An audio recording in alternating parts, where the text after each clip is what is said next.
rasakan jiwamu mulai lemah, berserulah kepada Tuhan, Dia akan beri kekuatan. Bila kau merasakan hidupmu semakin susah, berserulah kepada Tuhan, Dia beri pertolongan dalam susah dan pencobaan. Dunia serasa menekan, lari tanpa tujuan, tiada kelepasan. Bertelutlah di kaki Tuhan, Dia tak pernah tinggalkan. Yesuslah yang belakan dan beri kemenangan.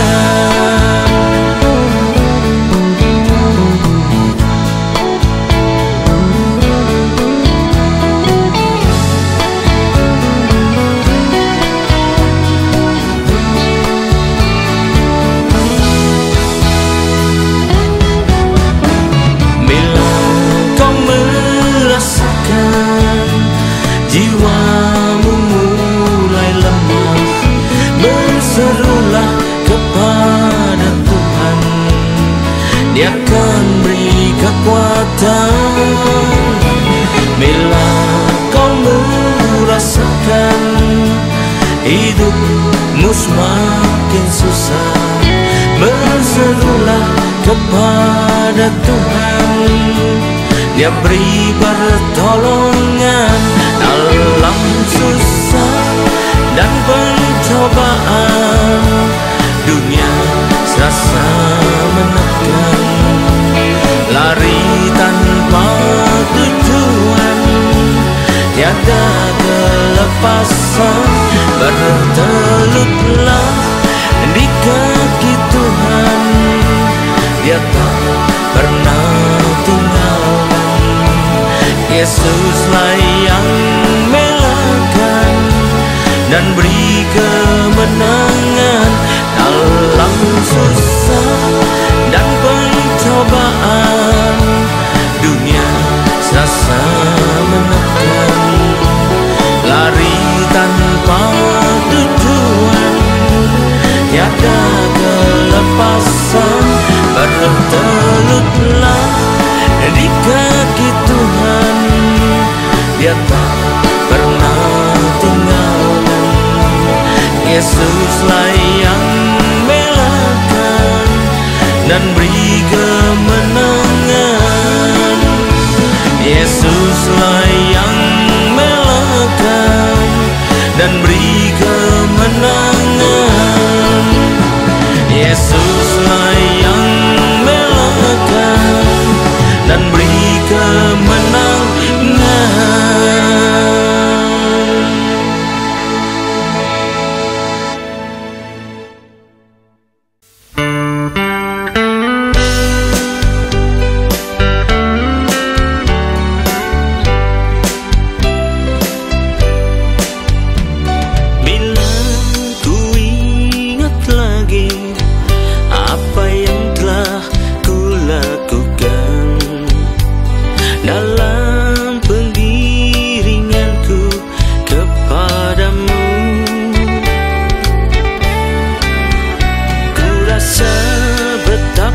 Kasih-Mu tak terhingga di hidupku, yang penuh kemurahan dan pengampunan.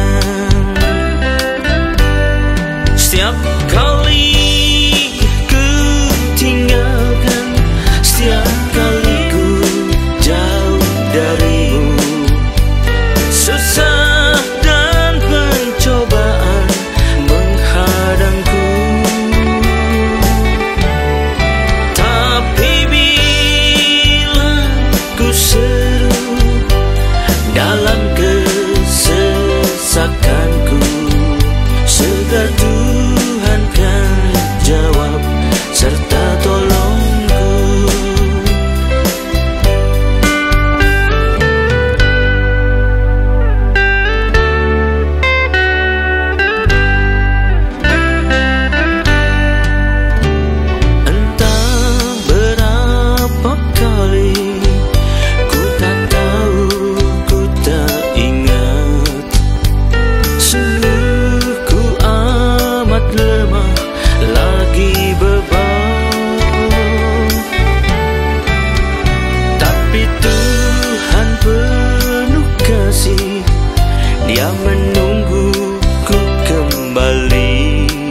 Shalom, selamat berjumpa kembali saudara kasih Tuhan. Mari kita persiapkan diri kita untuk masuk dan menerima firman Tuhan. Sebelumnya marilah kita berdoa.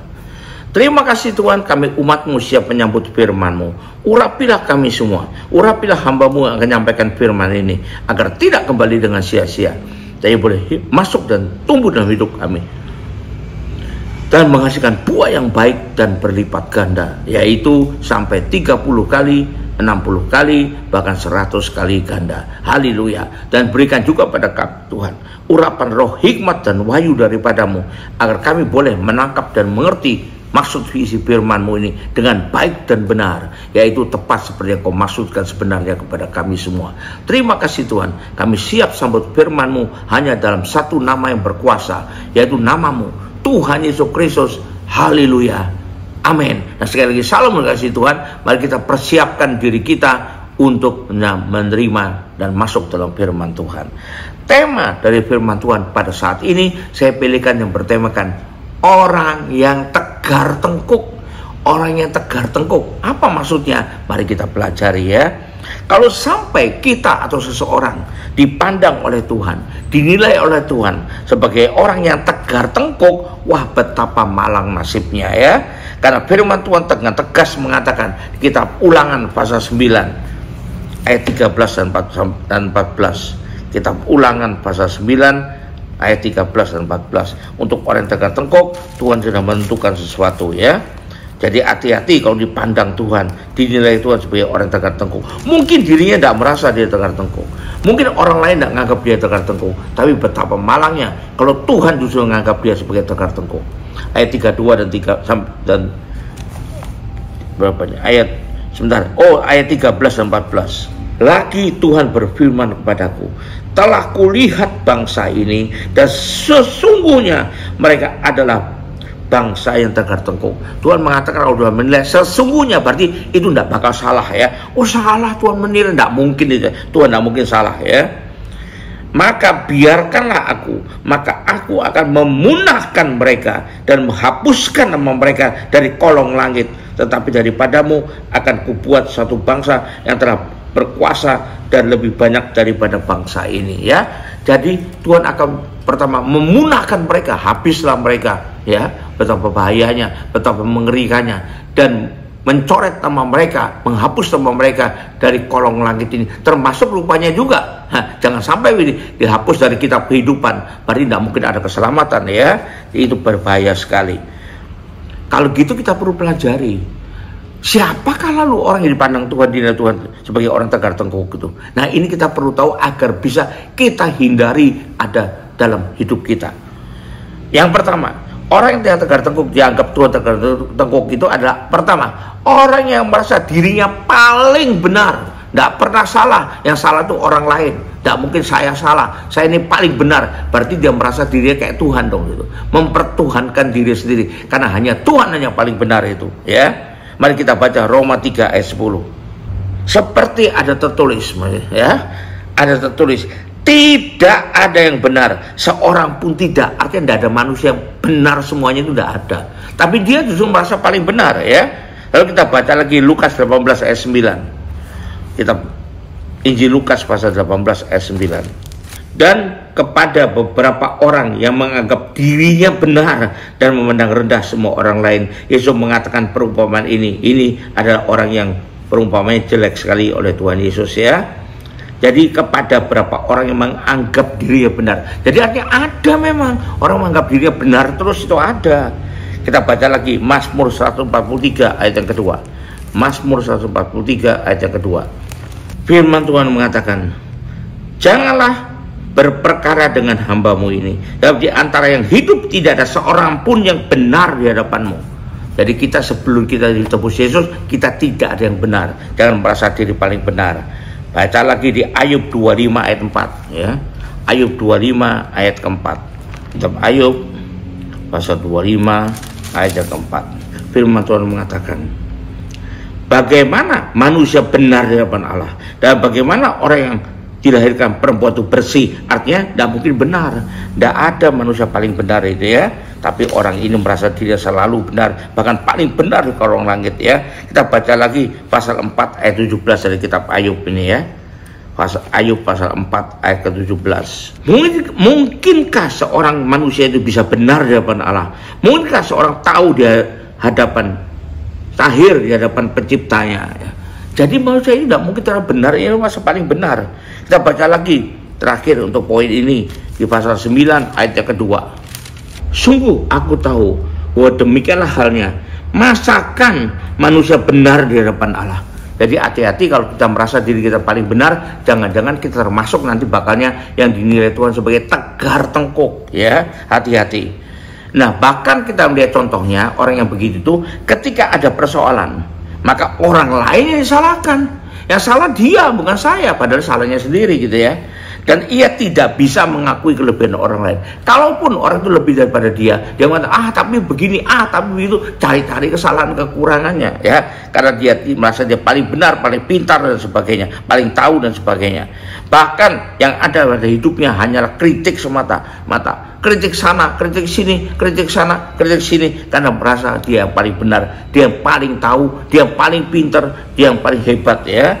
Atau malah kalau benar ada orang lebih hebat dari dia, isinya dalam hatinya cuma iri hati doang ya. Karena memandang orang ada sekitarnya bukanlah sebagai sesama, tapi adalah sebagai saingan semata gitu ya. Karena tidak melihat ya, orang-orang itu diberikan dalam kehidupannya sebagai sarana untuk bisa saling melengkapi, saling menguatkan, saling mengasihi, dan saling bisa membuat kita maju ke depan ya. Bukan begitu, jadi pandangannya sudah keliru semua dari awalnya. Itu yang pertama. Yang kedua yaitu orang yang sudah tahu ya salah, tapi tetap kekeh bertahan tidak mau berubah ya. Tetap kekeh, sudah tahu kok salah, dibacakan firman-Nya, dibongkar kesalahannya, tapi tetap tidak mau ngaku salah. Tapi begini, tapi begitu, cari alasan terus, cari alasan pembenaran diri. Nah ini berbahaya ya, membenarkan dirinya terus. Amsal 6:35. Jadi sudah tahu salah, tapi tidak pernah mau ngaku salah, tetap ya tidak mau berubah. Aku yang paling benar. Ya dasarnya dari yang pertama tadi, merasa paling benar ya. Amsal 6 ayat 35. Ia tidak akan mau menerima tebusan suatu pun, dan ia akan tetap bersikeras berapa banyak pun pemberianmu, karena dia merasa yang paling benar ya. Ini ya, tetap sudah tahu salah, sudah tahu kurang, tapi tidak mau berubah, tidak mau menerima ya, karena ini dia merasa paling benar. Kita lihat lagi 1 Samuel 6 ayat 6. 1 Samuel 6 ayat 6. Mengapa kamu berkeras hati? Ya, karena berkeras hati karena udah salah, udah tahu bahkan salah, tapi tetap kekeh tidak mau berubah. Keras hati di sini ya. Mengapa kamu berkeras hati? Sama seperti orang Mesir dan Firaun berkeras hati. Bukankah mereka membiarkan bangsa itu pergi ketika ia mempermain-mainkan mereka? Nah ini ya, itu teguran Tuhan. Berikutnya kita baca dari kitab Yeremia. Kitab Yeremia pasal 17 ayat ke-23. Namun mereka tidak mau mendengarkan dan tidak mau memperhatikannya. Mereka berkeras kepala ya, sehingga tidak mau mendengarkan, tidak mau menerima teguran. Jadi itulah orang yang sudah tahu salah tapi tetap kekeh, tidak mau berubah. Terakhir kita baca untuk poin ini, kita baca dari pasal 19 ayat ke-15. Pasal 19 Yeremia, surat Yeremia pasal 19 ayat 15. Bagilah firman Tuhan semesta alam, Allah Israel, sesungguhnya aku akan mendatangkan ke atas kota ini dan ke atas segala kota sekitarnya seluruh malapetaka yang telah kukatakan akan menimpa mereka. Kenapa? Sebab mereka berkeras kepala, kekeh, dan tidak mendengarkan perkataan-perkataanku. Sudah salah, ngotot aja gitu loh. Jadi berhati-hatilah. Inilah tegar tengkuk. Sekali lagi, itu bukan sekedar kepala batu, tapi bahkan lebih daripada itu. Bila sudah tahu salah, harusnya sadar dong gitu loh, dan berubahlah ke jalan yang benar. Manusia betapa hebatnya kalau dia tetap saja manusia, bukan manusia sempurna dan tak mungkin salah. Dan kalau sudah tahu salah, tetap harus kita berubah. Mintalah petunjuk dan bimbingan Tuhan supaya kita bisa berubah ke arah jalan yang benar. Yaitu yang kedua, tipe orang kedua yang tetap keras kepala, ya, kekeh sekali bertahan walaupun sudah tahu salah. Yang ketiga, atau sudah tahu, udah sadar kalau ia salah, Tapi lalu akibatnya malah menyalahkan orang lain. Tapi itu yang bikin saya salah. Bukan saya dong, itu yang harus ditangkap mestinya. Melimpahkan kesalahan pada pihak lain. Contoh dari itu manusia pertama juga begitu. Kita lihat bagaimana Adam dan Hawa ngeles di hadapan Tuhan, mencari pembenaran, nyalakan pihak lain. Kejadian pasal 3 ayat 11 sampai 12. Kejadian pasal 3, kita lihat apa yang terjadi pada mereka. Ayat 11 sampai 12. Waktu Tuhan berfirman ya kepada Adam setelah dia makan buah pohon itu yang dilarang Tuhan. Firman-Nya, maksudnya firman Tuhan, siapakah yang memberitahu kepadamu bahwa engkau telanjang? Apa engkau makan dari buah pohon yang keluar engkau makan itu? Perhatikan jawaban Adam. Ayat 12. Manusia itu menjawab, perempuan yang kau tempatkan di sisiku, dialah yang memberi dari buah pohon kepadaku, maka aku makan. Jadi apa artinya? Artinya Adam seakan-akan malah menyalahkan Tuhan. Ngapain kau tempatkan di sisiku perempuannya kayak gini yang menjatuhkan aku dalam dosa? Ya salah dia lah. Dan karena dia yang kau tempatkan, berarti walaupun tidak ngomong bisa jadi mengarah, berarti Tuhanlah yang salah. Akibatnya aku jatuh dalam dosa. Nah ini sudah salah, sudah tahu, tapi malah nimpan kesalahan pada pihak lain ya. Bagaimana dengan Hawa? Ya kita baca ayat 13-nya. Sama aja, sekali 3 uang kata orang, 11-12 kata orang zaman sekarang ya. Juga nyalakan yang lain juga, tidak mau ngaku salah sendiri gitu. Tidak mau minta ampun, tidak mau bertobat. Timbul pertanyaan, bagaimana seandainya Adam Hawa waktu ngakui kesalahannya, kemudian minta ampun dan bertobat? Ya kira-kira loh ya, karena Alkitab menulis kira-kira mungkin saja Tuhan mengampuni mereka dan tidak jatuh kutuk yang seperti sekarang diterima oleh manusia itu ya. Ayat 13. Ngeleseng Hawa gimana ya? Kemudian berfirmanlah Tuhan Allah kepada perempuan itu, apakah yang telah kau berbuat itu? Jawab perempuan, berbuat ini. Jawab perempuan itu, ular itu yang memberdayakan aku, maka aku makan. Jadi sudah tahu ku makan, sudah tahu ngakui, tapi ular yang nyuruh, ular yang memperdaya. Jadi bukannya ngakui kesalahannya, tapi melimpahkan kesalahan kepada pihak lain. Nah ini berbahaya sekali. Begitu juga dengan Saul. Lempar kesalahan pada pihak lain. Kita baca 1 Samuel 15. 1 Samuel pasal 15 ayat 18 sampai 21. Coba kita lihat contohnya nih. Tipe-tipe orang yang suka melimpahkan kesalahan pada orang lain.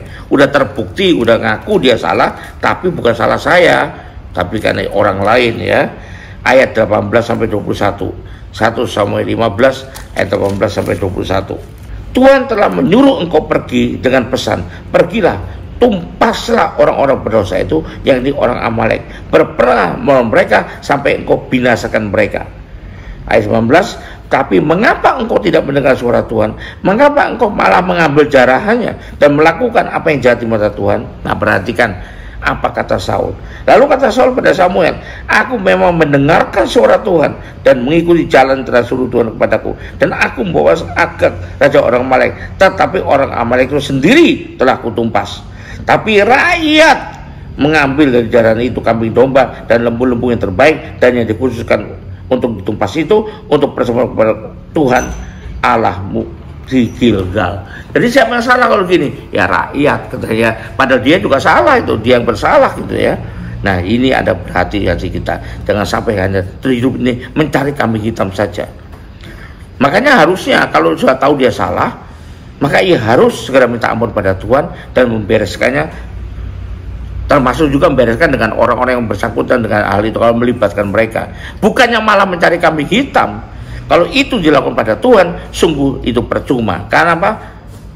Dan malah merugikan. Karena Tuhan tidak bisa diapusi begitu, tidak bisa dikecoh begitu. Tuhan kita, Tuhan tak bisa ditipu, tidak bisa dikecoh. Dia tahu semuanya. Bahkan dosanya malah makin bertambah banyak, bertambah besar. Karena sudah gitu limpahan pada orang lain lagi, nyalakan orang lain.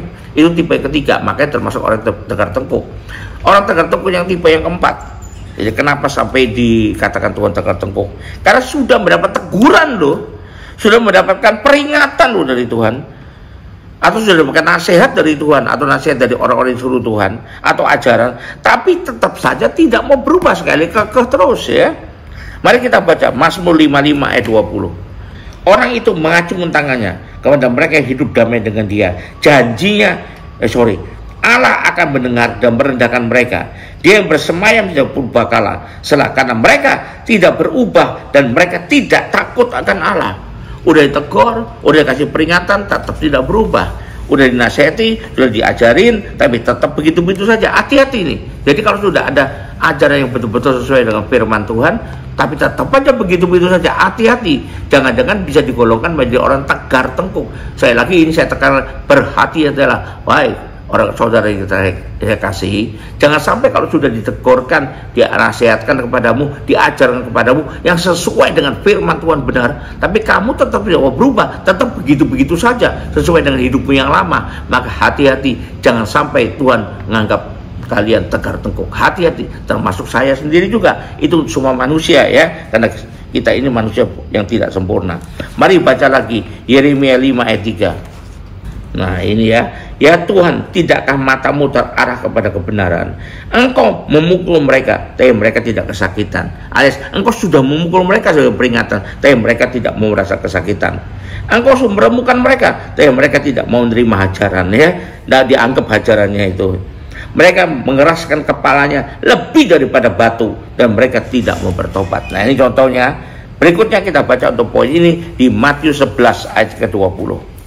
Injil Matius pasal 11 ayat ke-20.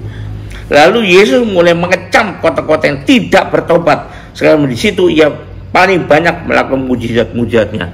Jadi ajaran, ya, peringatan, nasihat sudah banyak di sana, tapi tetap saja tidak mau berubah. Ya ini maka Tuhan mengutuk, mengecam di sini karena celakalah engkau Korasim. Jadi bukan cuma mengecam biasa, tapi juga itu ada mengutuk mereka ya. Kita baca lagi Lukas 13 ayat 3. Juru perikopnya dosa dan penderitaan. Tidak, kataku kepadamu, tapi jikalau kamu tidak bertobat, berarti berubah ya, maka kamu semua akan binasa atas cara yang demikian. Nah, ini peringatan keras dari Tuhan. Berikutnya kita baca Roma 2 ayat 5 ya. Kita Roma pasal 2 ayat yang kelima. Tetapi oleh kekerasan hatimu yang tidak mau bertobat, engkau menimbun murka atas dirimu sendiri pada hari waktu mana murka dan hukuman Allah yang adil akan dinyatakan. Nah ini ya. Lalu terakhir untuk poin ini kita baca di Wahyu 9 ayat 20. Wahyu pasal 9 ayat ke-20. Tetapi manusia lain yang tidak mati oleh malapetaka itu tidak juga bertobat. Sudah melihat banyak yang mati ya, karena dosanya oleh malapetaka yang Tuhan jatuhkan, Tuhan izinkan. Tapi mereka yang itu tidak mati tidak juga bertobat dari perbuatan mereka, tidak berhenti menyembah roh-roh jahat dan berhala dari emas dan perak, dari tembaga, batu dan dari kayu yang tidak dapat melihat atau mendengar atau berjalan, tetap saja tidak berubah. Nah kita melihat yang demikian ini di golongan Tuhan orang tegar tengkuk. Kita bisa melihat ada orang yang bertahun-tahun di gereja, wah beribadah terus, katanya dengar-dengar suara Tuhan terus ya. Dinasihati hamba Tuhan terus, dikonselingi ratusan kali, tapi tetap begitu-begitu aja. Karena istilah umumnya masuk telinga kanan, keluar telinga kiri, jadi tetap tidak bisa berubah karena dia tidak mau berubah sebetulnya ya. Maka tidak menganggap teguran, peringatan sebagainya adalah untuk merubahnya jadi lebih baik sebetulnya. Nasihat, ajaran adalah untuk mendorong dia, untuk membawa dia, untuk membimbing dia agar jadi mengalami kehidupannya lebih baik. Semua dianggap angin lalu saja. Nah itulah tipe-tipe orang yang dianggap Tuhan orang tegar tengkuk. Ya, yang pertama saya ulang lagi ya, orang yang merasa dirinya paling benar, tidak pernah salah ya.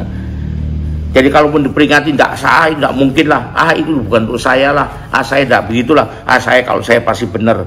Yang kedua, ada orang sudah tahu dia salah, sudah dibuktikan dia salah, tapi tetap kekeh tidak mau berubah. Tapi ini katanya yang paling benar ini ya, ini yang paling bijak katanya. Yang ketiga ada orang sudah tahu dan sadar dia salah, tapi lalu kemudian melempar kesalahan pada orang, melempar kesalahan pada orang lain, cari kambing hitam orang lain itu yang salah ya. Nah ini adalah termasuk orang yang dianggap tegar tengkuk. Yang keempat, sudah dapat teguran, dapat peringatan loh, dapat sentilan dari Tuhan, dapat jeweran dari Tuhan, dapat nasihat, ajaran, tapi tetap saja kekeh, tidak mau berubah. Inilah orang tegar tengkuk. Jadi saudara sekalian, kita hindari hidup yang seperti ini, karena ini menurut Tuhan adalah hidup yang tegar tengkuk, dan segala kutuk akan turun pada dia, dan namanya akan dihapus dari kolong langit ini, dimanapun juga akan dihapus. Hati-hati, karena itu biarlah kita hidup kita sungguh-sungguh mengikuti jalan dan tuntunan Tuhan buat kita. Haleluya, puji Tuhan. Mari kita akhiri ibadah dengan terima berkat dari Tuhan. Angkat dua tangan, kembalilah ke atau aktivitas masing-masing dengan berkat terbaik dari Allah Bapa di sorga, dengan kasih karunia dan damai sejahtera dari Tuhan kita Yesus Kristus, juga dengan persekutuan, pertolongan, penghiburan, kekuatan, dan pengurapan yang penuh Roh Kudus buat kita terhindar dari tegar tengkuk, menghindari sikap tegar tengkuk itu, dan biarlah menyertai kita mulai saat ini sampai sepanjang tahun ini, sampai Maranatha Tuhan datang kembali, bahkan sampai selama-lamanya. Yang percaya boleh terima berkat Tuhan, sama-sama katakan amin. Tuhan berkati. Haleluya, sampai jumpa.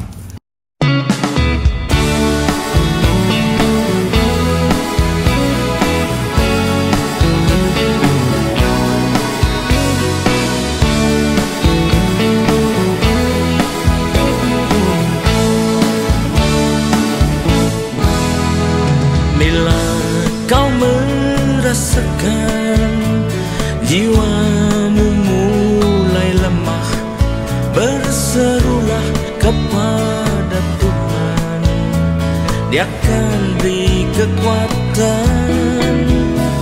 Bila kau merasakan hidupmu semakin susah, berserulah kepada Tuhan, Dia beri pertolongan dalam susah dan pencobaan. Dunia serasa menekan, lari tanpa tujuan, tiada kelepasan. Bertelutlah di kaki Tuhan, Dia tak pernah tinggalkan. Yesuslah yang melahkan dan beri kemenangan.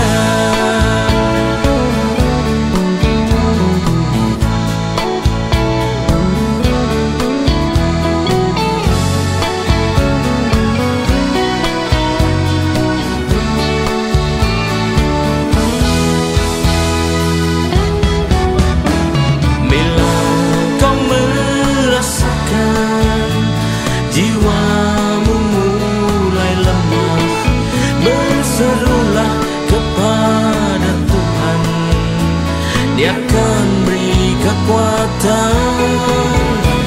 Bila kau merasakan hidupmu semakin susah, berserulah kepada Tuhan, Dia beri pertolongan dalam susah dan pencobaan.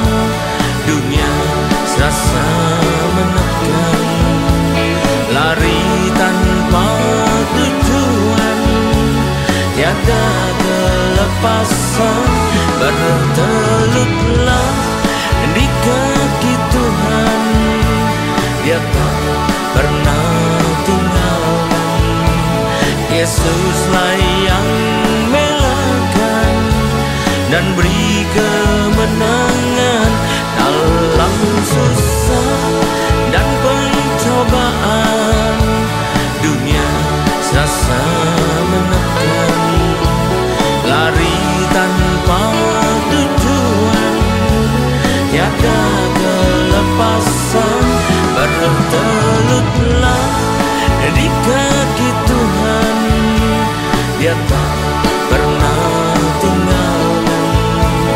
Yesuslah yang melahkan dan beri kemenangan. Yesuslah yang melahkan dan beri kemenangan.